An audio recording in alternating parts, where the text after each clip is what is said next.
Okay, I want to talk about timbre now. Timbre, T-I-M-B-R-E, is a French word, and we use that to designate sound, the quality of sound. And when you teach this word to students, obviously timbre is kind of a strange word to all of us. It's not too common in our language. You can also call it tone color if you'd like. That's maybe a little more accessible to young children. But just talk about sounds, how things sound, and that's really what timbre is all about. And again, the best way to teach definitions to young students, especially pre-K through first, second, third grade, is to try and connect things to what they already know, what they already understand.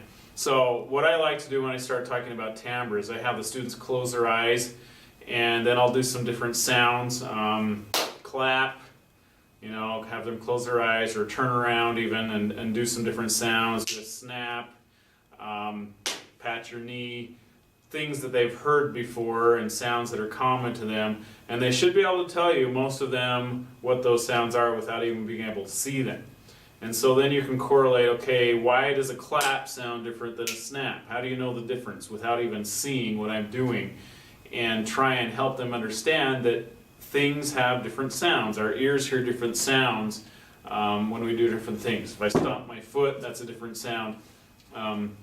So a lot of those things, just helping them realize that, my ears hear different things when I do different things. And then talk about things in the environment.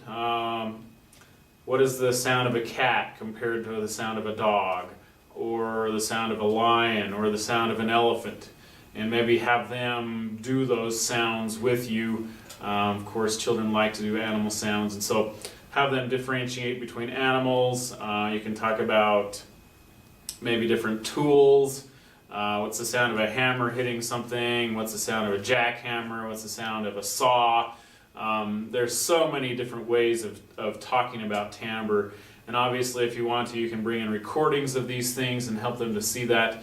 And then, as we start getting into music and musical sounds, you can kind of create different timbres just by having them do some exercises. Tap, tap, clap, clap, snap, snap. And have them do different rhythms and different patterns of sounds, just so they get used to hearing different things within kind of a musical context. And then obviously we want to introduce them to the instruments, and I've put a whole bunch of recordings, videos in a folder, or lots of folders, that talk about the different types of instruments we hear in music. And really the only way to teach children how to differentiate sounds is to have them practice.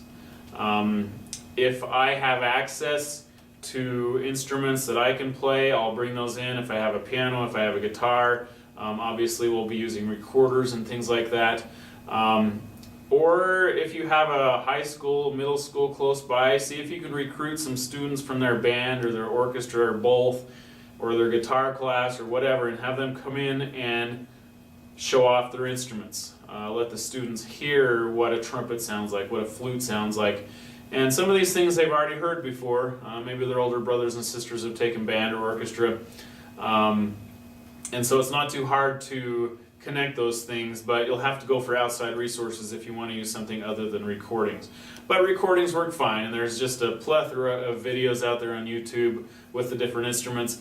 I would definitely try and get professional players as much as possible if you're going to use things off the internet, because you want them to hear quality sounds when you're teaching instruments, and not some hack fifth grader who's just barely starting to toot his horn. That's not a good way to teach timbre. So introduce them to things. When they play music, if you play music, have them try and decide what instruments they're hearing. Do you hear a guitar? Do you hear drums? What do you hear in the music?